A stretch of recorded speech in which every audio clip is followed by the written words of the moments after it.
Hello everyone. If you're facing this error on Roblox, client initiated disconnect with the error code 285, then you have come to the right place because in this video I'm going to show you how easy it is to fix that annoying Roblox error on your computer or your phone easily. First thing you're going to do is you're going to open up your start menu. You're going to write here network reset. You're going to go ahead and click on network reset and just click yes on here. After that, your network will reset and your computer will restart.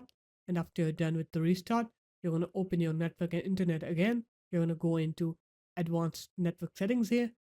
You're going to disable your internet or your Wi-Fi and you're going to wait 5 to 10 seconds.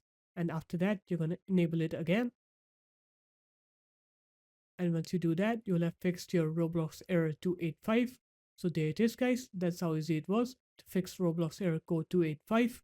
If you guys found this video helpful, make sure to leave a like, comment, and subscribe to the channel. And I'll see you in my next video. Peace.